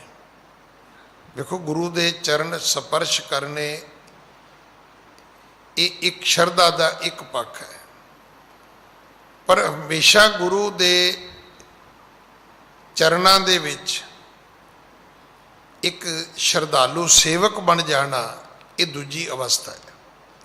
ਬੜੇ ਲੋਕ ਆਉਂਦੇ ਨੇ ਜਿਹੜੇ ਸਤਿਗੁਰੂ ਜੀ ਦੇ ਆ ਕੇ ਚਰਨ ਸਪਰਸ਼ ਕਰਦੇ ਨੇ ਤੇ ਆਪਣੇ ਚਿੱਤ ਨੂੰ, ਆਪਣੇ ਮਨ ਨੂੰ ਗੁਰੂ ਦੇ ਚਰਨਾਂ ਵਿੱਚ ਹੀ ਜੋੜ ਲੈਂਦੇ ਨੇ, ਜਿਹਨੂੰ ਆਪਾਂ ਕਹਿੰਦੇ ਚਰਨ ਸੇਵਕ। ਹਾਂਜੀ। ਭਾਈ ਭੀਰ ਭਾਰੀ ਨਮੋ ਕੈ ਨਿਹਾਰੀ। ਗੁਰੂ ਜੀ ਦੇ ਕੋਲ ਰੋਜ਼ ਵੱਡੀ ਭੀੜ ਜੁੜਨੀ ਸ਼ੁਰੂ ਹੋ ਗਈ। ਬੜੇ ਸਾਰੇ ਲੋਕ ਰੋਜ਼ ਗੁਰੂ ਦੇ ਦਰਸ਼ਨ ਕਰਨ ਆਉਣੇ ਸ਼ੁਰੂ ਹੋ ਗਏ। ਹਾਂਜੀ। ਕਰੰਗ ਜੋਰ ਦੋ ਪਣੇ ਬੈਨ ਸੋ। ਜਿਹੜੇ ਆਉਂਦੇ ਨੇ ਹੱਥ ਜੋੜਦੇ ਨੇ, ਗੁਰੂ ਜੀ ਦੇ ਸਨਮੁਖ ਆ ਕੇ ਬੇਨਤੀਆਂ ਕਰਦੇ ਨੇ। ਹਾਂਜੀ। ਨਿਜੰਗ ਜੋ ਪਦੇਸਾ ਕਰੋ ਸਾਤ ਬੇਸਾ। ਨਿਜੰਗ ਜੋ ਪਦੇਸ਼ਾ, ਉਪਦੇਸ਼ ਸਭ ਕਹਿੰਦੇ ਨੇ ਮਹਾਰਾਜ ਆਪਣਾ ਉਪਦੇਸ਼ ਦਿਓ, ਆਪਣੀ ਸਿੱਖਿਆ ਦਿਓ। ਕਰੋ ਸ਼ਾਂਤ ਬੇਸ਼ਾ, ਆਖਿਆ ਮਹਾਰਾਜ ਸਾਡੇ ਤੇ ਕਿਰਪਾ ਕਰ ਦਿਓ। हे ਸ਼ਾਂਤ ਸਰੂਪ, ਸਾਡੇ ਤੇ ਆਪਣੀ ਨਜ਼ਰ ਇਨਾਇਤ ਕਰੋ, ਮਿਹਰ ਕਰੋ। ਹਾਂਜੀ। ਹੇ ਰਤ ਹੀ ਔਰ ਬਿਮਲ ਹੋਏ ਗੁਰ ਦਰਸ਼ਨ ਪ੍ਰਤਾਪ। ਗੁਰੂ ਦੇ ਦਰਸ਼ਨਾਂ ਦਾ ਇਹ ਪੁੰਨ ਫਲ ਹੈ, ਇਹ ਪ੍ਰਤਾਪ ਹੈ, ਇਹ ਤੇਜ ਹੈ, ਇਹ ਮਹਿਮਾ ਹੈ ਕਿ ਜੋ ਵਿਅਕਤੀ ਗੁਰੂ ਜੀ ਦੇ ਦਰਸ਼ਨ ਕਰਦਾ ਹੈ ਉਹਦੇ ਸਤਿਗੁਰੂ ਪਾਪ ਕੱਟ ਦਿੰਦੇ ਨੇ। ਇਹ ਦਰਸ਼ਨਾਂ ਦਾ ਹੀ ਇਤਨਾ ਮਹਾਤਮ ਹੈ, ਵਡਿਆਈ ਹੈ। ਹਾਂਜੀ। ਨਿਮਰ ਭਏ ਉਪਦੇਸ਼ ਲਏ ਚਹਿਤ ਨਿਕੰਦਨ ਪਾਪ। ਜਿਹੜੇ ਨਿਮਰੀ ਹੋਏ ਨੇ, ਜਿਨ੍ਹਾਂ ਨੇ ਉਪਦੇਸ਼ ਪ੍ਰਾਪਤ ਕੀਤਾ ਹੈ, ਉਹਨਾਂ ਦੇ ਜਨਮਾਂ ਜਨਮਾਂਤਰਾਂ ਦੇ ਦੁੱਖ ਕੱਟੇ ਗਏ ਨੇ। ਗੁਰੂ ਜੀ ਨੇ ਕਿਰਪਾ ਕਰ ਦਿੱਤੀ ਹੈ। ਹਾਂਜੀ। ਸੁਣੀ ਦੀਨਤਾਈ ਦਇਆ ਹੇਰ ਆਈ। ਸਤਿਗੁਰੂ ਉਹਨਾਂ ਦੀ ਦੀਨਤਾਈ ਸੁਣਦੇ ਨੇ, ਉਹਨਾਂ ਦੀ ਗਰੀਬੀ ਸੁਣਦੇ ਨੇ, ਉਹਨਾਂ ਦੀਆਂ ਅਰਦਾਸਾਂ ਬੇਨਤੀਆਂ ਸੁਣਦੇ ਨੇ ਤੇ ਦਇਆ ਹੇਰ ਆਈ। ਫਿਰ ਤਰਸ ਦੇ ਘਰ ਵਿੱਚ, ਦਇਆ ਦੇ ਘਰ ਵਿੱਚ, ਕਿਰਪਾ ਦੇ ਘਰ ਵਿੱਚ ਆਉਂਦੇ ਨੇ, ਮਿਹਰ ਵਰਤਾਉਂਦੇ ਨੇ। ਦਲੰ ਕੰਜ ਨੈਣਾ ਪਨੇ ਸਾਰ ਬੈਨਾ। ਦਲੰ ਕੰਜ ਨੈਣਾ, ਉਹ ਸਤਿਗੁਰੂ ਜਿਨ੍ਹਾਂ ਦੇ ਨੇਤਰ ਕਮਲ ਫੁੱਲਾਂ ਵਰਗੇ ਨੇ, ਤੇ ਭਨੇ ਸਾਰ ਬੈਨਾ, ਸੱਚੇ ਪਾਤਸ਼ਾਹ ਗੁਰੂ ਨਾਨਕ ਸਾਹਿਬ ਮਹਾਰਾਜ ਜਿਹੜੇ ਨੇ ਉਹ ਬੜੇ ਸਾਰ ਤੋਂ ਭਾਵੇਂ ਸ੍ਰੇਸ਼ਟ, ਉੱਤਮ,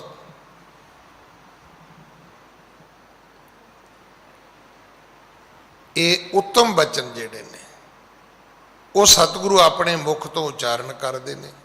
ਅਮਲੀਕ ਲਾਲ ਇਹ ਰਤਨ। ਹਾਂਜੀ। ਕਰੋ ਸੰਤ ਸੇਵਾ ਜਪੋ ਨਾਮ ਦੇਵਾ। ਫਿਰ ਸਤਿਗੁਰੂ ਉਪਦੇਸ਼ ਉਹਨਾਂ ਨੂੰ ਇਹ ਦਿੰਦੇ ਨੇ ਕਿ ਭਾਈ ਜਿਹੜੇ ਧਰਮੀ ਲੋਕ ਨੇ ਉਹਨਾਂ ਦੀ ਸੇਵਾ ਕਰੋ ਤੇ ਪਰਮੇਸ਼ਰ ਦਾ ਨਾਮ ਜਪੋ। ਹੁਣ ਇਹ ਦੋ ਚੀਜ਼ਾਂ ਨੇ, ਨਾਮ ਜਪਣਾ ਤੇ ਸੇਵਾ ਕਰਨੀ। ਹੁਣ ਸੇਵਾ ਕਿਹਦੀ ਕਰਨੀ ਹੈ? ਸੇਵਾ ਕਰਨੀ ਹੈ ਜਿਹੜੇ ਰੱਬ ਦੇ ਪਿਆਰੇ ਨੇ। ਜਾਂ ਤੁਸੀਂ ਰੱਬ ਦੇ ਪਿਆਰੇ ਸਮਝ ਕੇ ਹੀ ਕਰਨੀ ਹੈ। ਜਿਵੇਂ ਭਾਈ ਕਨਈਆ ਕਹਿੰਦਾ, ਮਹਾਰਾਜ ਮੈਂ ਤੁਹਾਡੇ ਬਿਨਾ ਪਾਣੀ ਕਿਸੇ ਨੂੰ ਪਿਆਉਂਦਾ ਹੀ ਨਹੀਂ। ਸਾਡੀ ਸੇਵਾ ਉਦੋਂ ਖਤਮ ਹੋ ਜਾਂਦੀ ਹੈ ਜਦੋਂ ਅਸੀਂ ਮਿੱਥ ਕੇ ਕਰਦੇ ਹਾਂ। ਵੇਖੋ, ਜਦੋਂ ਤੁਸੀਂ ਆਪਣੇ ਲਈ ਜਾਂ ਆਪਣਿਆਂ ਲਈ ਕਰੋਗੇ ਉਹ ਸੇਵਾ ਨਹੀਂ ਹੋਏਗੀ। ਉਹ ਕੀ ਹੈ? ਉਹ ਪਰਿਵਾਰ ਪ੍ਰਸਤੀ ਹੈ, ਪੰਥ ਪ੍ਰਸਤੀ ਨਹੀਂ ਹੈ। ਕੁਝ ਆਪਣਿਆਂ ਲਈ, ਕੁਝ ਆਪਣੇ ਲਈ ਕਰ ਲਿਆ, ਕੁਝ ਆਪਣਿਆਂ ਲਈ ਕਰ ਲਿਆ। ਜਦੋਂ ਆਪਣਿਆਂ ਤੋਂ ਗਾਂਹ ਤੁਰੋਗੇ ਤੇ ਸੇਵਾ ਸ਼ੁਰੂ ਹੋਏਗੀ। ਮੈਂ ਤਾਂ ਰੋਜ਼ ਬੇਨਤੀ ਕਰਦਾ ਵੀ ਜਿਹੜਾ ਆਪਣੇ ਲਈ ਜਾਂ ਆਪਣਿਆਂ ਲਈ ਕਰਦੇ ਹੋ ਉਹ ਉਪਕਾਰ ਹੈ, ਪਰ ਜਿਹੜਾ ਇਸ ਤੋਂ ਅੱਗੇ ਜਾ ਕੇ ਕਰੋਗੇ ਉਹ ਪਰਉਪਕਾਰ ਹੈ। ਉਹਦਾ ਦਰਜਾ ਬਹੁਤ ਵੱਡਾ ਹੈ। ਫਲ ਆਪਣਿਆਂ ਦਾ ਆਪਣਾ ਵੀ ਹੈਗਾ। ਵੇਖੋ, ਤੁਸੀਂ ਆਪਣੀ ਸੇਵਾ ਆਪ ਕਰੋ, ਤੰਦਰੁਸਤ ਰਹੋਗੇ। ਆਪਣਿਆਂ ਦੀ ਕਰੋਗੇ ਤਾਂ ਹੋ ਸਕਦਾ ਮਰਨ ਤੋਂ ਬਾਅਦ ਵੀ ਤੁਹਾਡੀ ਘਰ ਫੋਟੋ ਲਾ ਲੈਣ। ਪਰ ਜੇ ਪਰਉਪਕਾਰ ਕਰੋਗੇ ਤਾਂ ਦੁਨੀਆ ਤੁਹਾਡੇ ਦਿਨ ਮਨਾਏਗੀ। ਜਿਹਨਾਂ ਪਰਉਪਕਾਰ ਕੀਤੇ ਨੇ, ਦੁਨੀਆ ਉਹਨਾਂ ਦੀਆਂ ਬਰਸੀਆਂ ਮਨਾਉਂਦੀ ਹੈ, ਦੁਨੀਆ ਉਹਨਾਂ ਦੇ ਜਨਮ ਦਿਨ ਮਨਾਉਂਦੀ ਹੈ। ਤੇ ਜੇ ਆਪਣਿਆਂ ਤੇ ਕਰੋਗੇ ਤੇ 2-4 ਸਾਲ ਮਰਨ ਤੋਂ ਬਾਅਦ ਵੀ ਤੁਹਾਡੇ ਹੋ ਸਕਦਾ ਬਰਥਡੇ ਤੇ ਕੇਕ ਕੱਟ ਲੈਣ। ਉਦੋਂ ਅੱਗੇ ਭੋਗ ਪੈ ਜਾਏਗਾ, ਕਿਸੇ ਨੇ ਨਹੀਂ ਕਰਨਾ। ਜਿਹੜੇ ਸੰਤਾਂ ਮਹਾਂਪੁਰਖਾਂ ਦੇ ਦਿਨ ਅੱਜ ਆਪਾਂ ਮਨਾਉਂਦੇ ਆ, ਸਾਡੇ ਚੋਂ ਤੇ ਬਹੁਤਿਆਂ ਨੂੰ ਪਤਾ ਵੀ ਨਹੀਂ। ਜਿਨ੍ਹਾਂ ਥਾਵਾਂ ਤੇ ਵੱਡੇ ਵੱਡੇ ਲੱਖਾਂ ਕਰੋੜਾਂ ਦੇ ਮੇਲੇ ਲੱਗਦੇ ਨੇ, ਅੱਜ ਕਿਸੇ ਨੂੰ ਪੁੱਛੋ ਵੀ ਇੱਥੇ ਕਿਹੜਾ ਸੰਤ ਹੋਇਆ ਸੀ, ਵੱਧ ਤੋਂ ਵੱਧ ਤੁਹਾਨੂੰ ਉਹਦਾ ਨਾਂ ਦੱਸੇਗਾ। ਉਹਨੂੰ ਪੁੱਛੋ ਵੀ ਕਦੋਂ ਹੋਇਆ ਸੀ, ਉਹਦਾ ਮਾਂ ਪਿਓ ਕੌਣ ਸੀ, ਉਹਦੀ ਕਿੰਨੀ ਉਮਰ ਸੀ, ਉਹ ਕਹਿੰਦਾ ਮੈਨੂੰ ਕੀ ਪਤਾ। ਪਰ ਫਿਰ ਵੀ ਦੁਨੀਆ ਉਹਨਾਂ ਦੇ ਦਿਨ ਮਨਾਏਗੀ। ਸੱਚੇ ਪਾਤਸ਼ਾਹ ਕਹਿਣ ਲੱਗੇ, ਪਰਮੇਸ਼ਰ ਦਾ ਨਾਮ ਜਪੋ ਤੇ ਰੱਬ ਦੇ ਪਿਆਰਿਆਂ ਦੀ ਸੇਵਾ ਕਰੋ। ਹਾਂਜੀ। ਰਿਧੇ ਭਾਉ ਧਾਰੋ ਵਿਕਾਰੰਗ ਨਿਵਾਰੋ। ਆਪਣੇ ਹਿਰਦੇ ਵਿੱਚ ਪਿਆਰ ਧਾਰਨ ਕਰੋ, ਆਪਣੇ ਅੰਦਰੋਂ ਵਿਕਾਰ ਕੱਢੋ। ਈਰਖਾ, ਦਵੈਸ਼, ਨਿੰਦਿਆ, ਚੁਗਲੀ, ਆਪਾਂ ਸਾਰਾ ਦਿਨ ਹੀ ਇਹੀ ਚੁੱਕ ਕੇ ਤੁਰੇ ਫਿਰਦੇ ਹਾਂ। ਮੈਂ ਆਪ ਜੀ ਨੂੰ ਬੜੀ ਵਾਰੀ ਬੇਨਤੀ ਕੀਤੀ, ਮੇਰੇ ਸਰਨਾਵੀਏ ਸਨ, ਉਹਨਾਂ ਦਾ ਨਾਂ ਵੀ ਰਣਜੀਤ ਸਿੰਘ ਸੀ। ਜਦੋਂ ਮੈਂ 1991 ਵਿੱਚ ਸੀਸਗੰਜ ਸਾਹਿਬ ਆਇਆ, ਚਿੱਟੇ ਕੱਪੜੇ, ਕਾਲੀ ਪੱਗ, ਮੇਰਾ ਖਿਆਲ ਉਹ ਸ਼ਾਇਦ ਜੰਮੂ ਤੋਂ ਕਸ਼ਮੀਰ ਤੋਂ ਸੀਗੇ। ਚਿੱਟਾ ਗੋਰਾ ਦੁੱਧ ਵਰਗਾ ਰੰਗ, ਕੱਪੜਿਆਂ ਨਾਲੋਂ ਰੰਗ ਉਹਨਾਂ ਦਾ ਜ਼ਿਆਦਾ ਚਿੱਟਾ ਸੀ।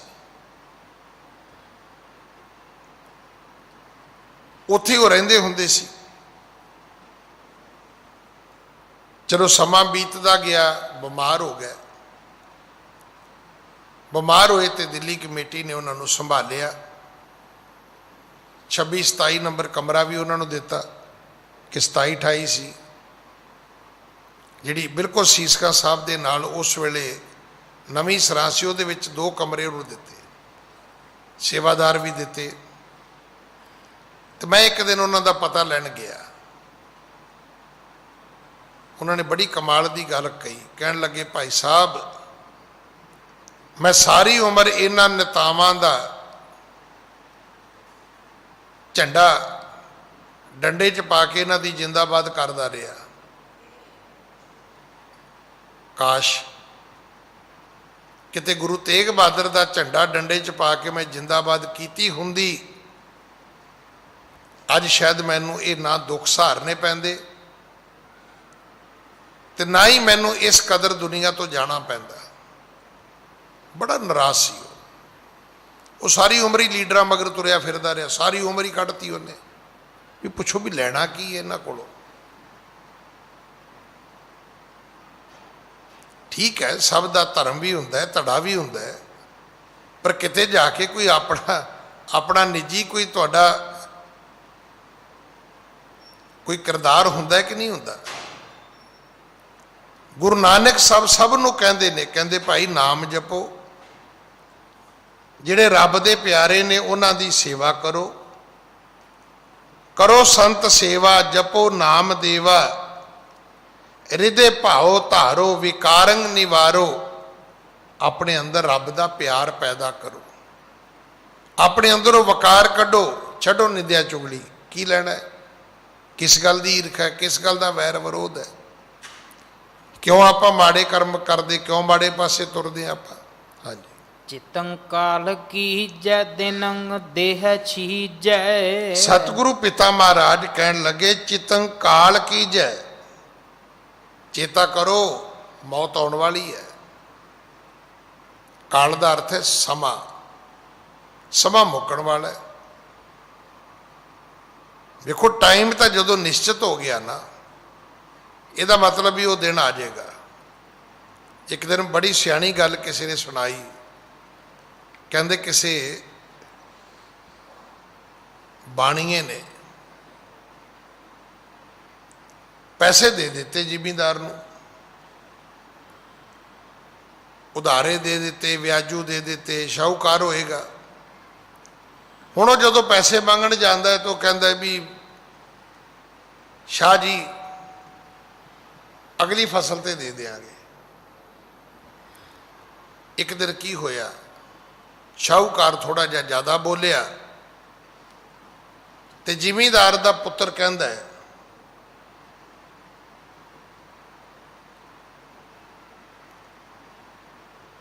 ਕਹਿੰਦਾ ਜੀ ਸ਼ਾਹ ਜੀ ਰੋਜ਼ ਆ ਕੇ ਲੜਨ ਦੀ ਲੋੜ ਕੋਈ ਨਹੀਂ, ਇੱਥੇ ਸਾਡੇ ਘਰ ਇੱਕ ਦਰਖਤ ਲਾ ਦਿਓ ਤੇ ਜਿੱਦਣ ਇਸ ਨੂੰ ਫਲ ਲੱਗ ਜਾਣ ਉਦਣ ਆ ਕੇ ਆਪਣੇ ਪੈਸੇ ਲੈ ਜਿਓ। ਹੁਣ ਸ਼ਾਹੂਕਾਰ ਸਿਆਣਾ ਸੀ, ਉਹਨੇ ਕਿਹਾ ਠੀਕ ਹੈ ਜੀ ਲਾਓ। ਲਾਤਾ, ਉਹ ਤੇ ਚਲਾ ਗਿਆ ਤੇ ਜੱਟ ਨੇ ਮੁੰਡਾ ਲੰਮਾ ਪਾ ਲਿਆ। ਉਹਨੇ ਮੁੰਡਾ ਕੁੱਟ ਸੁੱਟਿਆ ਆਪਣਾ। ਉਹ ਕਹਿੰਦਾ ਬਾਪੂ ਮੈਂ ਕੀ ਕੀਤਾ ਹੈ? ਉਹ ਕਹਿੰਦਾ ਵੀ ਮੈਂ ਤੇ ਤੇਰੇ ਮਗਰੋਂ ਲਾਇਆ ਉਹਨੂੰ, ਵੀ ਕਦੋਂ ਦਰਖਤ ਵੱਡਾ ਹੋਏਗਾ, ਕਦੋਂ ਨੂੰ ਫਲ ਲੱਗਣਗੇ। ਉਹ ਕਹਿੰਦਾ ਮੂਰਖਾ, ਜਿਹੜਾ ਲੱਗ ਗਿਆ ਇਹਨੂੰ ਫਲ ਵੀ ਲੱਗ ਜਾਣੇ ਨੇ। ਕਹਿੰਦਾ ਆਪਣੀ ਤਾਂ ਅਗਲੀ ਫਸਲ ਆਉਣੀ ਨਹੀਂ ਸੀ ਕਦੇ। ਜਿਹੜਾ ਸਮਾਂ ਨਿਸ਼ਚਿਤ ਹੋ ਗਿਆ ਇਹਨੇ ਆ ਜਾਣਾ ਹੈ। ਆਪਾਂ ਨੂੰ ਲੱਗਦਾ ਹੈ ਆ ਜਿਹੜੇ ਬੰਦੇ 100 ਸਾਲ ਦੇ ਹੋ ਕੇ ਮਰਦੇ ਨੇ ਉਹਨਾਂ ਨੂੰ ਪੁੱਛ ਕੇ ਵੇਖ ਲਿਓ ਵੀ ਕਿੰਨੀ ਕੁ ਉਮਰ ਭੋਗੀ ਹੈ ਤੁਸੀਂ। ਉਹ ਕਹਿਣਗੇ ਕੱਲ ਦੀਆਂ ਗੱਲਾਂ ਨੇ ਅਜੇ। ਜਿਸ ਗੁਰੂ ਦੀ ਸ਼ਤਾਬਦੀ ਮਨਾਉਣ ਚੱਲੇ, ਗੁਰੂ ਜੀ ਬਾਰ-ਬਾਰ ਕਹਿੰਦੇ ਨੇ ਬੀਤ ਜਾ ਹੈ, ਬੀਤ ਜਾ ਹੈ। ਇਹ ਲੰਘਦਿਆਂ ਸਮਾਂ ਨਹੀਂ ਲੱਗਣਾ। ਗੁਰੂ ਨਾਨਕ ਸਾਹਿਬ ਕਹਿਣ ਲੱਗੇ ਮੌਤ ਨੂੰ ਚੇਤੇ ਰੱਖੋ, ਚਿਤੰ ਕਾਲ ਕੀਜੈ ਦਿਨਕ ਦੇਹ ਛੀਜੈ। ਇੱਕ ਇੱਕ ਦਿਨ ਸਰੀਰ ਕਮਜ਼ੋਰ ਹੋ ਰਿਹਾ ਹੈ, ਤੁਹਾਡੀ ਸਰੀਰਕ ਸ਼ਕਤੀ ਘਟ ਰਹੀ ਹੈ, ਵੱਧਦੀ ਨਹੀਂ ਹੈ। ਹਾਂਜੀ। ਪਦੰਗਕ ਪਖਾਰੇ ਸੁਖੰਗ ਦੇਨ ਵਾਰੇ। ਸਤਿਗੁਰੂ ਪਿਤਾ ਜੀ ਨੇ ਹੁਕਮ ਕੀਤਾ ਕਿ ਭਾਈ ਜਿਹੜੇ ਰੱਬ ਦੇ ਪਿਆਰੇ ਨੇ ਉਹਨਾਂ ਦੀ ਸੇਵਾ ਕਰਨੀ ਹੈ। ਹੁਣ ਕੀ ਹੋਇਆ, ਪਦੰਗ ਪਖਾਰੇ ਸੁਖੰਗ ਦੇਣ ਵਾਰੇ। ਇੱਥੇ ਫਿਰ ਸਤਿਗੁਰੂ ਨੇ ਉਹਨਾਂ ਸਾਰਿਆਂ ਨੂੰ ਚਰਨ ਪੌਲ ਬਖਸ਼ੀ। ਹਾਂਜੀ। ਲਏ ਹੱਥ ਬਾਲਾ ਦਏ ਕੈ ਨਿਹਾਲਾ। ਤੇ ਸਤਿਗੁਰੂ ਪਿਤਾ ਨੇ ਸਭ ਨੂੰ ਚਰਨ ਪੌਲ ਦੇ ਕੇ ਆਪਣੇ ਸੇਵਕ ਬਣਾਇਆ, ਸਿੱਖ ਬਣਾਇਆ। ਹਾਂਜੀ। ਭਏ ਸਿੱਖ ਸੋ ਵੱਡੇ ਭਾਗ ਜੋ। ਜਿਹੜੇ ਸਿੱਖ ਬਣੇ, ਕਵੀ ਜੀ ਕਹਿੰਦੇ ਉਹਨਾਂ ਦੇ ਭਾਗ ਵੱਡੇ ਸੀ ਭਾਈ। ਅੱਜ ਵੀ ਤੁਸੀਂ ਵੇਖ ਲਓ, ਦੁਨੀਆ ਮੱਥਾ ਟੇਕਣ ਆਉਂਦੀ ਹੈ, ਸਿੱਖ ਥੋੜਾ ਬਣਦੇ ਨੇ। ਜਿਹੜੇ ਬਹੁਤ ਗੁਰੂ ਦੇ ਆਪਣੇ ਆਪ ਨੂੰ ਨਿਕਟਵਰਤੀ ਕਹਿੰਦੇ ਨੇ, ਉਹ ਵੀ ਐਵੇਂ ਹੀ ਤੁਰੇ ਫਿਰਦੇ ਨੇ, ਅੰਮ੍ਰਿਤ ਨਹੀਂ ਛਕਦੇ, ਗੁਰੂ ਵਾਲੇ ਨਹੀਂ ਬਣਦੇ, ਮਰਿਆਦਾ ਦੇ ਵਿੱਚ ਆਪਣੇ ਆਪ ਨੂੰ ਲੈ ਕੇ ਨਹੀਂ ਆਉਂਦੇ। ਹਾਂਜੀ। ਤਿਸ ਦੇਸ ਨਰੇਸ ਸੁਣਿਓ ਸਰਵਨੰ ਸਤ ਸੰਤ ਸਰੂਪ ਅਯੋ ਰਵਣੰ। ਤਿਸ ਦੇਸ਼ ਨਰੇਸ਼ ਸੁਣਿਓ ਸਰਵਣੰ। ਇਸ ਦੇਸ਼ ਦੇ ਰਾਜੇ ਨੇ ਸੁਣਿਆ ਕਿ ਕੋਈ ਸੰਤ ਸਰੂਪ ਹੈ,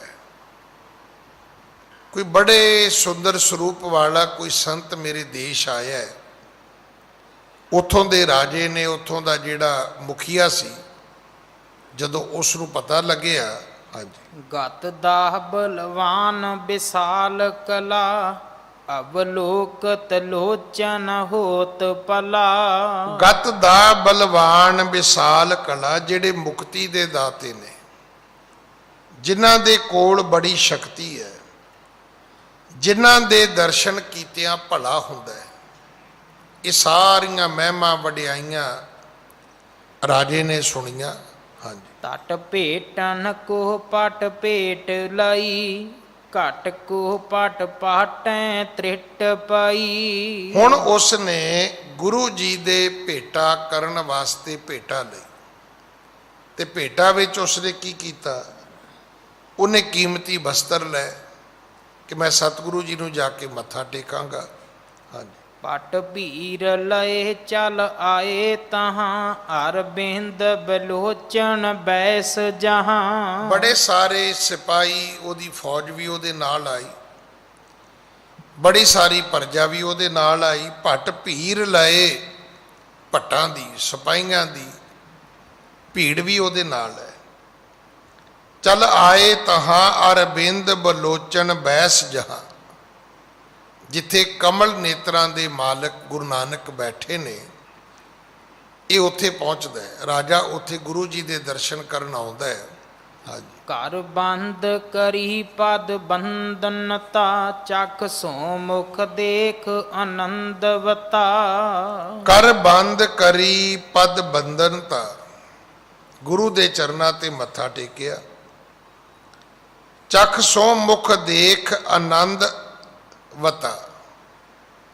ਚੱਖ ਕਹਿੰਦੇ ਨੇ ਅੱਖਾਂ ਨੂੰ, ਜਿਹਦੀ ਨਿਗਾਹ ਘੱਟ ਹੋਵੇ, ਕਈ ਵਾਰੀ ਆਪਾਂ ਨੂੰ ਚੋਖਾ ਵੀ ਕਹਿ ਦਿੰਦੇ ਆ, ਅੱਖਾਂ ਤੋਂ ਹੀ ਹੈ, ਉਹਦੇ ਅਰਥ ਵੀ ਇਹੀ ਹੈ। ਗੁਰੂ ਦੇ ਚਰਨਾਂ ਤੇ ਮੱਥਾ ਟੇਕਿਆ, ਨੇਤਰਾਂ ਨਾਲ ਗੁਰੂ ਦੇ ਦਰਸ਼ਨ ਕੀਤੇ, ਤੇ ਜਿਸ ਮਿਲਿਆ ਮਨ ਹੋਏ ਆਨੰਦ, ਸੋ ਸਤਿਗੁਰ ਕਹੀਏ। ਆਨੰਦ ਆ ਗਿਆ ਗੁਰੂ ਦੇ ਦਰਸ਼ਨ ਕੀਤੇ। ਹਾਂਜੀ, ਭਨ ਆਨਨ ਬੇਨਤ ਦੀਨ ਮਨੰ, ਉਪਕਾਰ ਕੇ ਹੇਤ ਧਰਿਓ ਸੋ ਤਨੰ। ਫਿਰ ਇਸ ਨੇ ਬੇਨਤੀਆਂ ਕੀਤੀਆਂ, ਕਹਿਣ ਲੱਗਾ, ਮਹਾਰਾਜ ਮੈਨੂੰ ਪਤਾ ਲੱਗਿਆ ਤੁਸੀਂ ਮੇਰੇ ਦੇਸ਼ ਆਏ ਹੋ, ਮੈਂ ਤੁਹਾਡੇ ਦਰਸ਼ਨ ਕੀਤੇ ਨੇ, ਮੈਨੂੰ ਤੁਹਾਡੀ ਮਹਿਮਾ ਪਤਾ ਲੱਗੀ ਹੈ ਕਿ ਭਵ ਬੰਧ ਅਮੰਕਣ, ਉਪਕਾਰ ਕੇ ਹੇਤ ਧਰਿਓ ਸੋ ਤਨੰ। ਤੁਸੀਂ ਆਪਣਾ ਸਰੀਰ ਕੇਵਲ ਉਪਕਾਰ ਵਾਸਤੇ ਧਾਰਨ ਕੀਤਾ। ਤੁਸੀਂ ਸਰੀਰ ਇਸ ਕਰਕੇ ਧਾਰਨ ਨਹੀਂ ਕੀਤਾ ਕਿ ਕੋਈ ਆਪਣਾ ਸੁੱਖ ਆਰਾਮ ਜੀਵਨ ਵਿੱਚ ਭੋਗਣਾ ਹੈ, ਮਾਨਣਾ ਹੈ, ਨਹੀਂ। ਤੁਸੀਂ ਪਰਉਪਕਾਰ ਵਾਸਤੇ ਧਰਤੀ ਤੇ ਆਏ ਹੋ, ਤੇ ਅੱਜ ਮੈਂ ਤੁਹਾਡੇ ਚਰਨਾਂ ਵਿੱਚ ਆਇਆ, ਤੁਹਾਡੀ ਸ਼ਰਨ ਵਿੱਚ ਆਇਆ, ਮੇਰੇ ਤੇ ਵੀ ਕਿਰਪਾ ਕਰੋ। ਅੱਜ ਸਮਾਂ ਸਮਾਪਤ ਹੈ, ਸਤਿਗੁਰੂ ਕਿਰਪਾ ਕਰਨ। ਅਗਲੀ ਕਥਾ ਆਪਾਂ ਕੱਲ ਗੁਰੂ ਕੀ ਗੋਦ ਵਿੱਚ ਬੈਠ ਕੇ ਸੁਣੀਏ। ਭੁੱਲਾਂ ਬਖਸ਼ੋ ਜੀ, ਫਤਿਹ ਬੁਲਾਓ। ਵਾਹਿਗੁਰੂ ਜੀ ਕਾ ਖਾਲਸਾ, ਵਾਹਿਗੁਰੂ ਜੀ ਕੀ ਫਤਿਹ।